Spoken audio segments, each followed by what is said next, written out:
Welcome to Aging Gracefully. I want you to live a long, healthy life without regrets. And today I have a guest who's definitely aging gracefully, Alec McClennan. Thank you so much for being here today. Thanks for having me. And Alec, you're with Good Nature Organic Lawn Care. Got it right there on your shirt. And we go back, I don't know, 10 years at least for sure. Yeah, it's been a while, yeah. Yes, it's been a while since I've seen you, but you know, I very much appreciate anyone who works for a good environment. And so I'm anxious to talk about everything that you do and some tips for our viewers. Cool, yeah. But first we'll do a little bit of history. Okay, great. I always ask my guests how old they are. 44, almost 45. That's right. Yeah. I was like, wow, you're growing up since. Yeah, it's a blink of an eye. It happens so fast. Yes, but you are definitely not my youngest guest. So. Okay, good. Yeah. And you're married? I am, yep. I have a wife, Jen, and a couple kids. I have a 9-year-old son and a 7-year-old daughter. Wonderful. Yeah. And so I think it's great too because you are really teaching them through your lifestyle too the best ways to live for their own health and safety. Sure, yeah, we're definitely trying. You know, it's somehow they like to eat a lot of hot dogs, you know, gotta try to get that out of there. But we're definitely trying to lead by example and show them the right things. That's great. Did you grow up in the Cleveland area? Yeah, I grew up outside of Cleveland on the east side in Bainbridge. Okay. Yeah. So you've always been sort of in this area. Let's talk about how you came about to have this organic lawn care company. Sure. You went to school here locally and then away to college. And I went to college in Pennsylvania and studied engineering with a little bit of business also. But got out of school and was trying to figure out what to do with my life. And I knew that I really probably wasn't qualified to be an engineer. I wouldn't have wanted to drive across any of the bridges that I'd designed. And also it wasn't that exciting to me. It's not what I wanted to do. And so I kind of started trying to think about what would be a business I could start that I could enjoy and feel good about. And so I just started making a list. And it took me back to high school where my biology teacher had said, you know, he came in one day and talked about how they're having problems establishing the trout in the streams in the metro parks because of all the lawn chemicals that people were using in the Solon area at that point. And I said, well, that's not very good. And so I went home. My dad had his 20 bags of Scott's lawn fertilizer in the garage, you know, waiting for me to spread it. And I said, well, you know, this weed and feed stuff, it's not that great. My teacher says it's not that good for the fish, and there's a little creek here, and I don't think this is a good idea. So sorry, Dad, I'm not going to spread this stuff. And my dad's kind of a big personality, you know. You don't say no to him very often. Right. And so we had a little battle. And I thought, well, this is great. I'm getting out of a little bit of work here, and I've got a good reason behind it. And eventually he said, okay, well, I'll take that stuff back, but you just have to find another alternative. And so then that kind of started my search into the organic fertilization world, and ended up finding some things we were using at that point, you know, 30 years ago or whatever. We were using chicken manure. And it worked pretty well, and we had we started taking care of my parents' lawn organically, and never really thought about it after that. But fast forward to getting out of school, I thought, well, maybe that's a business that people will be interested in having, you know, a company take care of their yard without all the, you know, regular lawn chemicals. And not a lot of competition. You know, there wasn't anybody doing it really. I mean, right. People thought I was crazy, but yeah, I mean, it seemed like a good idea and something that made sense to me. So decided to give it a shot. All right. So you got started, and you know, you're at the beginning. You're just trying to get some customers, a few here and a few there. But now you've really grown. You have office in. We started in Cleveland, and so actually we started on the east side of Cleveland, and had someone call from the west side here in Bay Village area and said, "Hey, can you take care of our yard?" And I said, "Yeah, sorry, can't drive all the way to the west side yet. Yeah, you for know? 1 yard. And so then a year later, we ended up kind of working together, and he came on board and helped us kind of get the west side going. So we were serving the west side too, and so we've established, our office right now is in Independence, kind of in the middle. And then we from there we serve the Cleveland metro area, the Akron metro area, and then we have an office in Columbus and also Indianapolis, and looking to open one in Chicago next year. So working on it. I didn't know about that. That's fantastic. Yeah. It's fun. Just remember, I knew you when. That's right. Yeah. Okay. We're not that far away from that. It's a very slow process, but we're working on it. Yeah. Okay. So let's talk about some of the benefits, because a lot of viewers, subscribers, this is going to be completely foreign to them. And in fact, to do my homework, I actually asked somebody who I absolutely knew didn't know anything about it. And I said, what kind of questions would you like me to ask? Okay. And that helped me prepare, because I have been about organic lawn care for a number of years. I love it. Sure. So let's talk about a little bit more of the environmental. Maybe we can even say like organic versus chemicals, the difference, what you use, and why. Okay. So just basically I guess the fundamental difference is with a traditional kind of chemical-based approach, what you're trying to do is kind of feed the plants directly, so that you give them what the basic minimal things that they need to just grow and look green, and then you kind of ignore the soil, and you ignore the things that maybe would help protect the plant naturally. But it's okay, because you have all these kind of a little bit more toxic things that kill the bugs and kill the diseases and kill the weeds. So it's kind of keep the plant on life support and kill everything that could cause a problem for it. And then with kind of an organic approach, it's a little bit of the opposite, where we're not focusing on the pests or the problems, we're focusing on the plant and what we want to keep healthy. So instead of feeding the plant directly, or the grass in this case, we're feeding the soil. So we're feeding organic matter in forms that are really not available to the plant typically. They require the microorganisms in the soil to kind of eat them and digest them and make them available to the plant. And so in doing that, you're kind of building up the soil microbial life, you're making it a little more diverse. And the more diverse that is, kind of the healthier your plants are. So we're not purporting to know exactly what the plants need. We're just feeding the soil to help the soil make available to the plants what the plants need when they need it.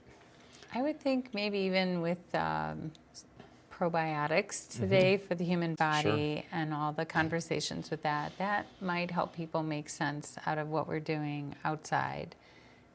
I mean, there's so many similarities between the kind of the gut, microbiome and the soil. We're feeding the microbiology, and you want a nice balance, not out of whack, microbiology.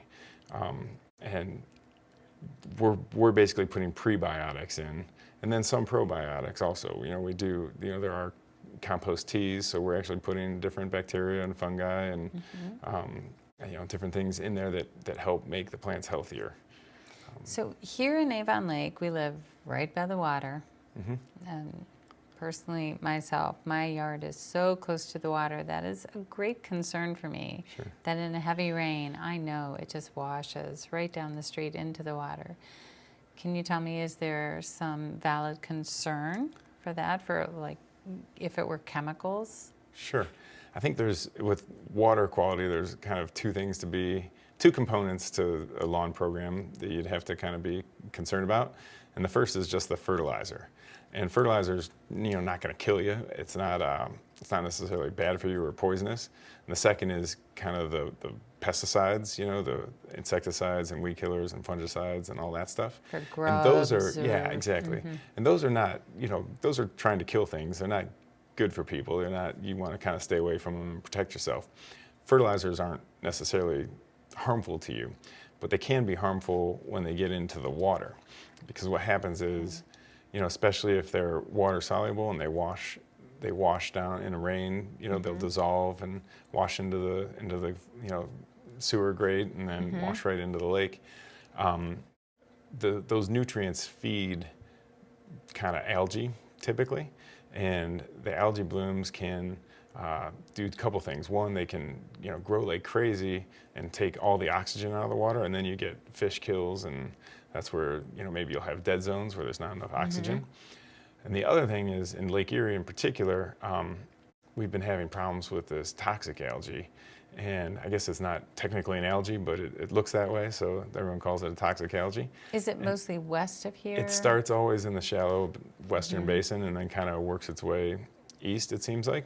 I think I saw a lot of it in the last couple of weekends up in the island areas. Sure, yeah, I mean, that's kind of the area where, it kind of works its way towards, and it's such a bummer because the islands are great. You want to go swimming off the boats and the beaches over there and everything. It's our vacation land. Yeah. So, but the city of Toledo didn't have drinking water for 3 or 4 days a few years ago, just because you can't filter this toxic algae out of the water, and it's really dangerous to people and pets, everybody. So that can be a potential problem just with fertilizers. But then the pesticides, you don't hear as much about them being a problem in the lake, but in general, you don't want to be exposed to them, right around, you wouldn't want to roll on a lawn that was just treated with a chemical, for instance. So let's talk about that. Let's talk Sure. about pets for a moment, because I know so many of the viewers are pet lovers, Sure. as I am. So that's a great concern for me as well. If the dogs are that much lower to the grass and the ground, and they're out there in the lawn, I know companies will say that as soon as it's dry, it's safe, but is that true? So I can't comment one way or another on that. I don't know for sure. I mean, that's what they say, and so I guess it's up to individual people to decide if they trust that or don't trust that.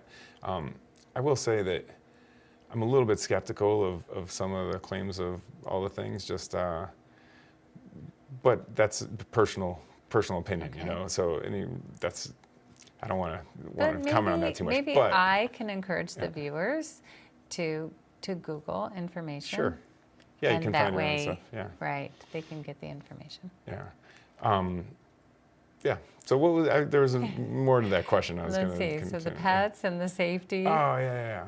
Okay. So the pets are obviously on the lawn a lot, and they're closer to it, and they're in bare feet, and then they carry things into the house, where if it gets lodged into some carpet, it can stay there for years. And I didn't even think about that part. Yeah. I was just thinking about the dog and their exposed paws and absorbency of the paws. There's definitely, I think that we have a lot of people call us because they're looking for something to be a little safer around their pets. So I think. And then babies, children. Sure. And your kids, I'm sure they're out in your yard playing. Yeah, well, that's half the reason I got in this business, is because I grew up loving playing, running around on the lawn, and who wants to run around on a lawn full of stuff that's maybe not so good for you? So Exactly. I figure why not? Better to have a couple weeds than to have higher risk of potential issues. So let's talk about that for just a second, because I was also doing a little bit of reading and I saw that in the 50s, that's when things really started to change, and this whole idea of these green, lush lawns was promoted, and it actually was originally promoted by a contractor. Okay. Who was building neighborhoods, and that was part of the way he sold it, because these beautiful lawns are already prepared. Then, I believe, clover was a beautiful part of the lawn. It was accepted, and isn't there a nice synergistic relationship with clover and grass? Sure, absolutely, yes. All right, so we'll talk about that, and then at some point, the clover got a bad name. And so now things have changed, and people are going for this look as if a green, weedless lawn would be synonymous with success. And I think that's become connected. Let's talk about that. And I know clover too is something we can really talk about. Okay, so I have a theory on the green weedless lawn. Yes. My theory is that in life, there's so many things that are out of our control, and we're running from this thing to that thing, and you feel a little bit crazy sometimes. And if you come home and you see weeds in your lawn, you just feel like they're taking over, and that's one more thing that you can't control. But if you make a phone call or put something down, then you can control it, and there's no more weeds, or and you feel like, hey, I'm in control of this. This feels good. So that's my theory on weeds. But just your story, about how kind of the ideal lawn image developed. Apparently back in the day, they're kind of developing these chemicals, and a lot of them came from Germany out of the world wars that they had developed, and we were using them as insecticides and weed killers, and that kind of filtered down to the home. We're using them in agriculture, and that filtered down to the homeowner and the home lawn, and now that you could use these chemicals and make your lawn like crazy green without dandelions, people thought, oh, that looks really nice. I want that. And up to that point, people had always, when you went and bought grass seed, it always had clover in it, because clover and grass, like you mentioned, work really well together. Clover actually pulls nutrients out of the air. It fixes nitrogen. And so it not only feeds itself, but it feeds the grass that's growing next to it, and it shades the soil surface and helps prevent other kinds of weeds from growing. So you end up with a lawn that's, a mix of clover and grass. And, people maybe don't like the white flowers. The bees don't mind them, but... And we have a bee problem, yeah. so they're actually very good for the bees. Yeah, I mean, a mix of clover and grass can be a beautiful lawn. We sell a lot of something called microclover, which is a particular variety of white clover that flowers a little bit less, so you don't have as many white flowers, and the leaves tend to be a little bit smaller than regular clover. So it's basically clover and grass, but it's just a little bit more appealing to people than kind of the traditional clover. So yeah, clover is great to have in your lawn. It can be a really nice look, and it's kind of it's a lot lower maintenance. You don't have to put down all the fertilizer. You don't have to put down all the weed killers, but you have to, tolerate a little bit less of a perfect American lawn. So it's funny, I was talking with my cousin just yesterday, and he said, there was a time that people loved having dandelions if they made dandelion wine. Sure. And then there's dandelion teas, and the dandelions can be used in salads, but now they're the evil villains, aren't they? Dandelions can be really good for you. I mean, the dandelion greens are pretty expensive at the grocery store, Yeah. And the teas are, I think they're a cleansing kind of tea, and they actually improve the soil. So, they look really pretty in the spring. It's kind of in the later in the season when they're just sticking up, and all you see is the stalk. Spread out there. People seem to, not like them, but. So it's interesting that so much of this is just really just a mindset. If people could just take less perfection on their lawn, they're really creating a healthier lifestyle. Although you do have natural ways to deal with some weed control. Sure. You do have some natural ways to work with grubs and really the worst insects that are damaging as well. Yeah, so absolutely. I mean, so the way we're here to kind of try to bridge that gap between, the one spouse who doesn't want any weeds and the other spouse who doesn't want, any chemicals. And so we're kind of that happy medium alternative for them. And we kind of develop a program trying to come as close to that, standard American lawn ideal as possible without using all the other stuff. And we use special nutrient mixes that grass likes, that weeds don't like. And so, for instance, if you're a client of ours, you probably don't have a ton of dandelions. We can kind of minimize dandelions. There's some other weeds that maybe are harder for us to deal with, and we're not killing them necessarily. We're just promoting conditions where the grass does better than those weeds, and discouraging the weeds. Right. So you can have, a client of ours can have a a pretty nice lawn with a lot fewer weeds than if you weren't doing anything to it, but still probably have some more than if you were doing a kind of a regular traditional lawn care program to it. So that's on the weed front.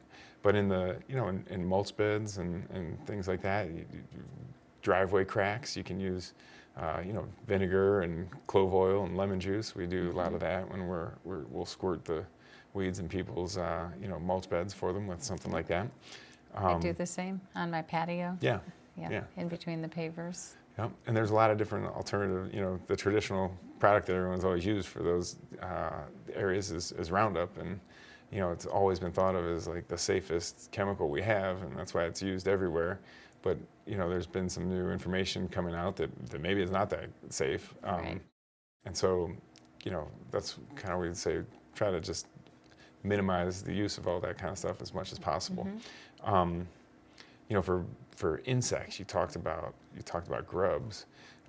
Instead of there's some new information. The traditional pesticide for that is a neonicotinoid. Okay.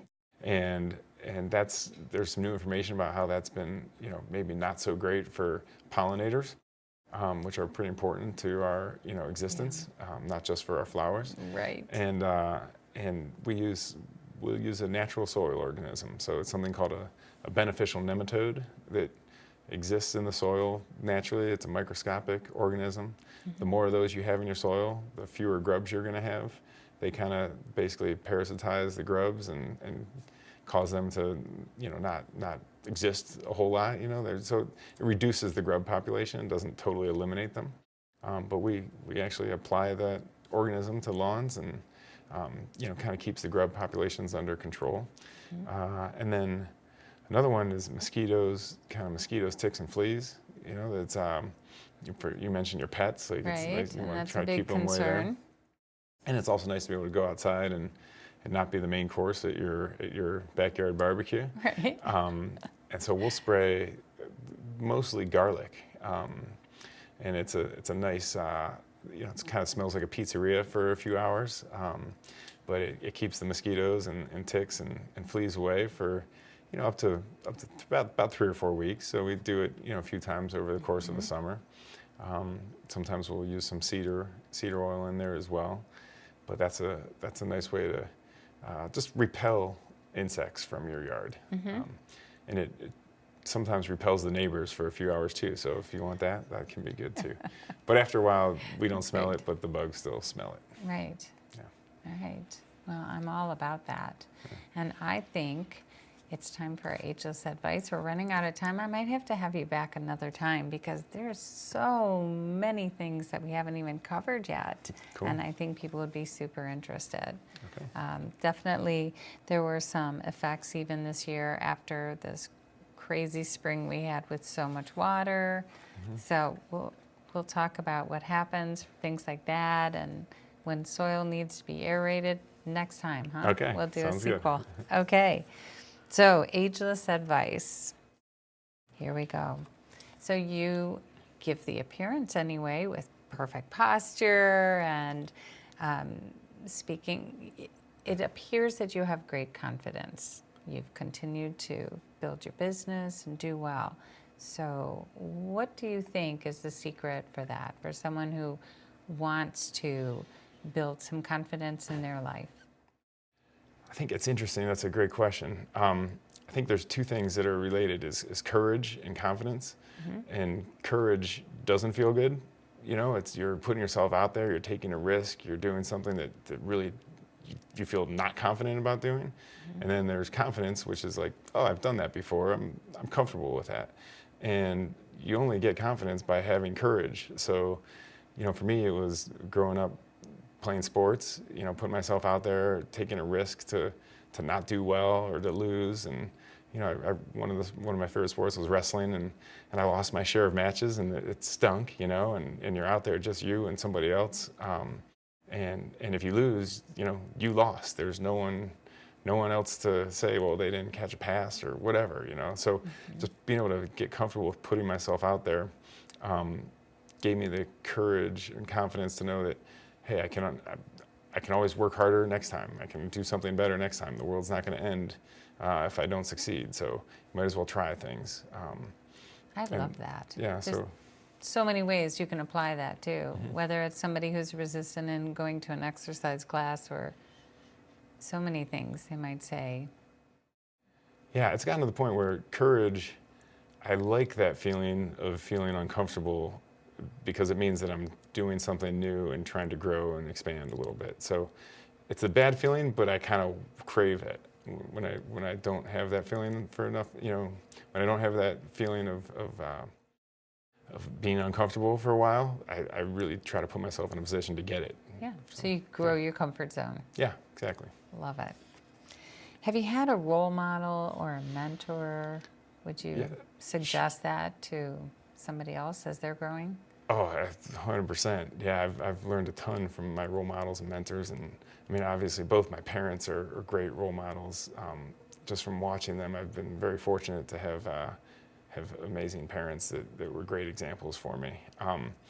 But in terms of business, I've unfortunately just lost a long-time mentor who passed away recently, and it's a big bummer. But he's still around, and I'm still hearing him in my head and stuff. So, but yeah, and then I also just try to associate myself with people who are trying to grow and get better, and I find mentors, all over the place that way. Like-minded folks. Yeah. Do you have a goal age to live towards? Yeah, I want to be 100. There are so few people that actually have that number in mind. Yeah. So I think that's really great. That's fun. Yeah. Okay. It'll come quickly, I think. Yeah, it's already moved fast for 44 years, right? Yeah. Last question, Alec. Thank you so much for being here. What would you suggest is the secret to aging gracefully? So for me, I feel like I'm aging gracefully when I'm doing a few things. One, I'm getting enough sleep. And two, I'm exercising on a fairly regular basis, 4 to 5 or 6 times a week. I'm eating healthily and being mindful of that and not just, stuffing whatever I find in my mouth. And then finally, I'm planning. So I have a good kind of sense of control about what's going on in my life rather than things coming at me. I feel like I'm choosing what to be doing, and that comes from having really good people around me to be able to make sure that I'm not trying to do everything in my life. That I'm just kind of coordinating the things that are going on in my life. If you set yourself up with the best people, that helps you move on to something else. Yeah, Doesn't that's it? been that's a huge key. Yeah, a huge lesson. Everyone says it. It's the most important thing to surround yourself with great people. It's hard to do it in practice, and over time I've gotten better at it. So I feel very fortunate to have some great people around me right now. And I feel fortunate that you have been here today. So thank you so much. I know this is a busy season for you. And we're getting into the fall season too. So if people want to look at your website, give you a call, just ask my viewers, make sure you tell Alec that you heard about him here on this show. So thank you so much. Thank you so much for having me. And so for my viewers, thank you for watching. And if you haven't been to the website yet, please go to www.aginggracefully.tv, where you can watch this interview over and over again. Make sure you catch the website and the article attached to it as well. And definitely give Alec McClennan a call. Awesome. Thanks, Thank you so Alec. much, Kathryn.